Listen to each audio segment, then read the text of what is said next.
guys, hope you all had a really great Easter holiday and are feeling nice and rested after some quality time with your family, enjoying the wonderful weather and making sure you eat lots of yummy Easter eggs.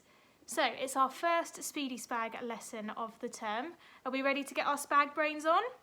Let's warm up our brains then.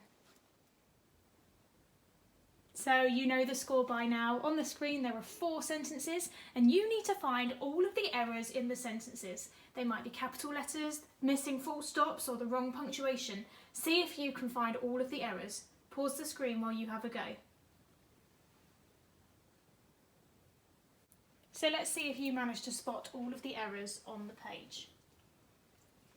So the first sentence, the red sentence, we've got a missing capital letter.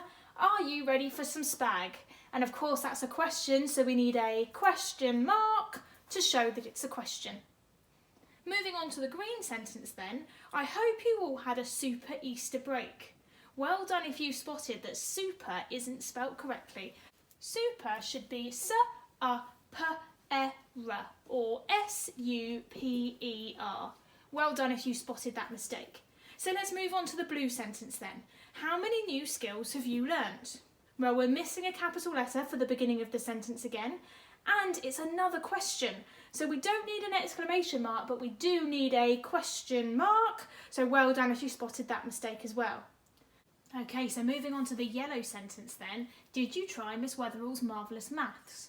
Well, Miss Wetherall is a proper noun, so it needs a capital letter because it is her name. Now the Marvellous Maths video belongs to Miss Wetherall, so we need an apostrophe between Wetherall and S because it belongs to Miss Wetherall. And finally, Marvellous Maths is the name of the video, so that needs a capital letter as well. Well done if you managed to spot all of those errors on that page. So at the end of my last Speedy SPAG video before the Easter holidays, I set you the task of playing a game of Miss Quimby Is, and I asked you to use your list of verbs and your list of adverbs that you made from watching my video to create sentences to tell me what I'm doing in the video. I gave you this example. Miss Quimby is sleeping peacefully. If you had a go at this activity, grab your sentences now because I've got some examples that I've made to show you what you could have had. But of course there are loads of possibilities, so don't worry if your answers aren't the same as mine. So grab your sentences, let's have a look at what you could have had. Miss Quimby is stretching sleepily. In that sentence, stretching is my verb, that's the action that I'm performing, and sleepily describes how I am doing that verb. You could have had Miss Quimby is pouring her tea carefully. Pouring is the verb and I'm doing it carefully. That's how I am pouring. Miss Quimby is colouring neatly. In that sentence, colouring is my verb and neatly is my adverb to describe how I'm doing it.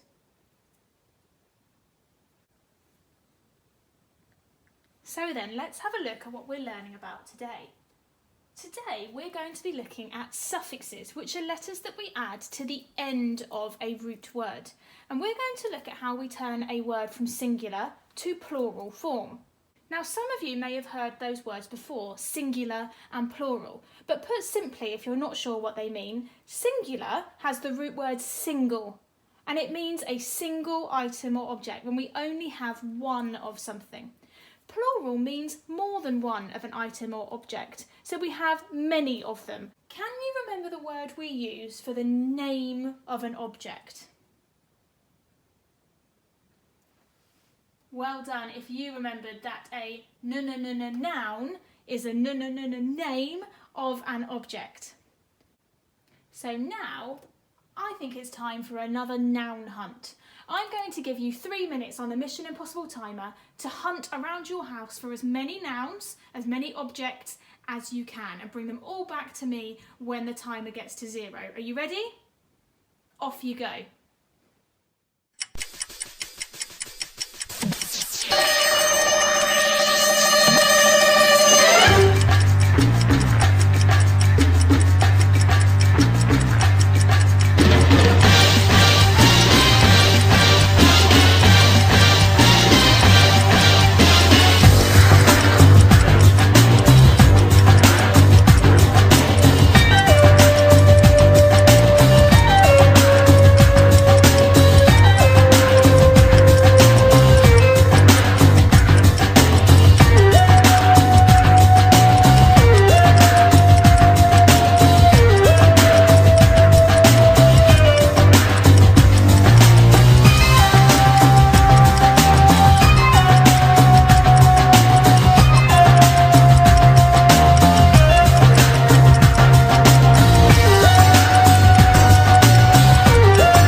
Okay, I collected loads of objects on my noun hunt. I hope you've collected yours as well. Lay them all out in front of you on the floor and I'll show you all of the nouns that I've got from my list. So here are my objects that I found on my noun hunt. We've got my dog, Ralph. We've got a shelf, a scarf, a dish, a duster, a remote, a lolly, a glass, a hoodie, a glove, a brush and a teddy. So I'm going to make a list of all of my nouns and we're going to have a look at how we can turn these nouns from the singular into plural.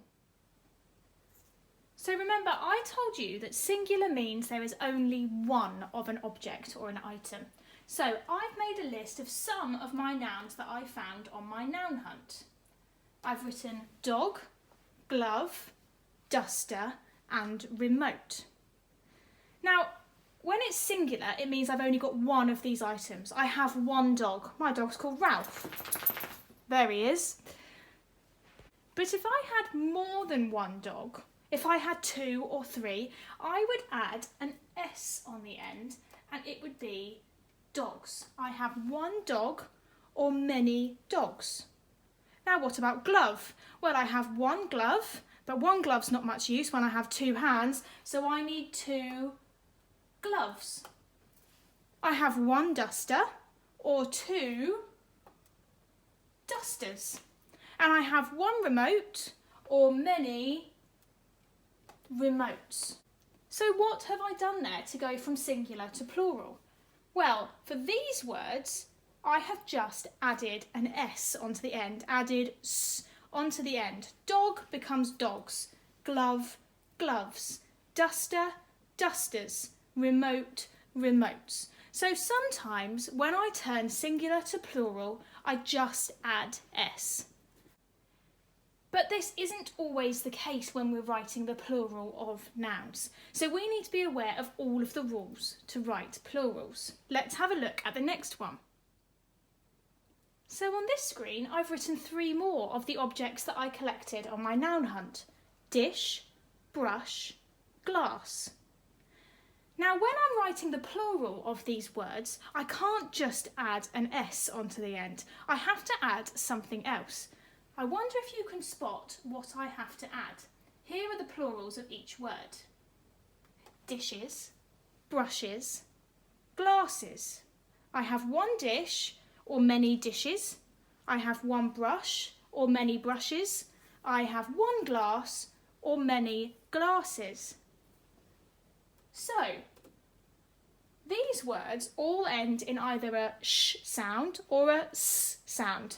And when that is the case, we have to add es onto the end. We can't just add an s. Now, you'd think that that would be enough rules for writing plurals, but no, there's more. Let's have a look at the next one. So here I've written 3 more of the objects that I found on my noun hunt. My teddy, my hoodie, and my lolly. Now, all of these words end in an E sound with the letter Y or Y. Let's have a look at what happens to these words when we write them as a plural. I have one teddy or 2 teddies. I have one hoodie or 2 hoodies. I have one lolly or lots of yummy lollies. Now have a look. Can you spot the pattern? Can you spot the next rule? Now for all of these words, we've got an E sound at the end, and that E sound is made with the letter Y or Y. Now when we write the plural of these words, the Y has to be changed to another E sound, and we write an I or an I. And once we've changed that E sound, we then add ES and we have the plural. Teddy becomes teddies with IES on the end. Hoodie is hoodies and lolly becomes lollies. So what do you think? Reckon we've got all the rules now? Not quite. There's still more. Let's have a look. So I've written my last 2 objects down here. Shelf and scarf. I wonder if you can spot anything that's the same about these words. They both end in f. Now let's have a look at what happens to these words when we write them in plural form. Shelf becomes shelves, and scarf becomes scarves. Can you spot the pattern? Can you find the rule?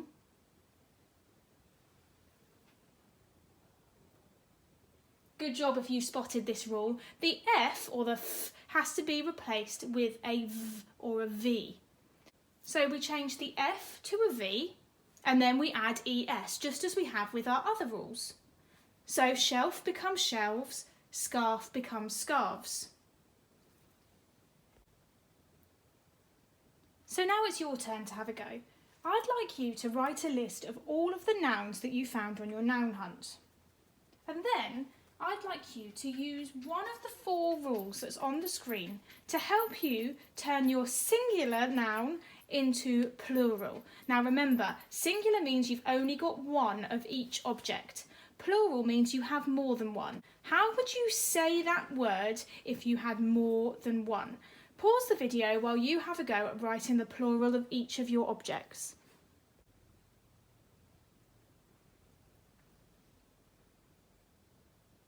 Now I would love to be able to share some of your lists and see how you got on with changing your noun into plurals. But I can't do that from home. So what you can do is get your grown-ups to check your list and make sure you haven't made any errors. I'm sure if you followed the 4 rules on the screen, you will have done a great job. So now let's let you have another turn. On the screen there are some sentences. But not all of the sentences have used the correct rule when they've written their noun in plural form. Your job is to play detective and see if you can find which sentences are correct, giving them a tick, and which sentences are incorrect, giving them a cross. Pause the video while you read each sentence and see if you can find the ones that have followed the rules correctly.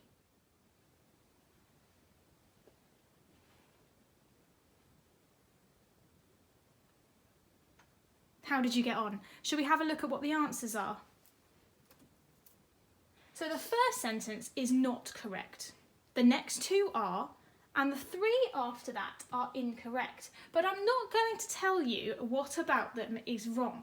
Your job now is to use that information to pause the video and correct the errors in each sentence. So see if you can find the correct rule and write each noun in its plural form. Pause the video while you do that now.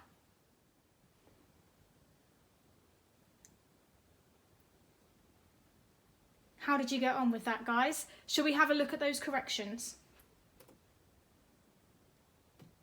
So, the first one, rabbits. Now, because it doesn't end in a s or a sh, we don't need to add es, we just add an s. So there is the correct spelling of rabbits. Then the 4th one down, gloves was correct, but scarves wasn't. Now remember, when a word ends in f or an f, we replace that f with a v and add es, and it becomes scarves. Well done if you spotted that one, but left gloves as it is. Moving on to the next one, put your toys away. We said before that when a noun ends in a y, we replace the y with an I and add es. But that's not correct for this word. And the reason for that is the y in this word doesn't make an e sound. That only applies if the y makes an e. But in this word, it's oi, so toys. And therefore, we just add an s onto the end. And the last sentence, put your books on the shelves. Well done if you spotted that shelves is correct. The F has been replaced with a V and then we've added ES. But the word that is incorrect on there is books. It doesn't end in S or sh, so we don't need to add ES, we just add S. Super work if you managed to not only identify which words were incorrect, but also managed to correct them. Brilliant detective skills. So I hope today has taught you something really valuable about adding suffixes to turn a noun into its plural form. You've worked really hard today, guys, and I'm really impressed with all of your work. Keep working hard for your mums and dads at home, Keep an eye out for our marvellous maths videos, and I look forward to seeing you again next week for some more Speedy Spag. Take care guys, bye!